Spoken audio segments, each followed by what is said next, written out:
శ్రీకృష్ణుడి జీవితంలో ఆనందదాయకమైన ఘట్టంలోనే 10 రాయండి. మీరు ఒకటి కాదు 10 లేవండి, 2-3 మించి మీకు దొరకవు.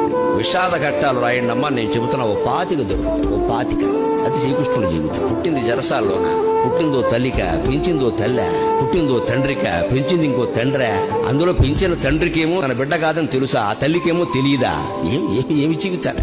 అవునడానికి లేదు, కాదనడానికి లేదు. నిజం ఒకటికి తెలుసు, నిజం ఇంకోటికి తెలియదు. కానీ పెరిగాడు మహానుభావుడు. పుట్టగానే చంపేస్తాననే మేనమామ. మనం ఎంత అదృష్టవంతులు ఉండే అటువంటి మేనమామలు మనకు లేదు.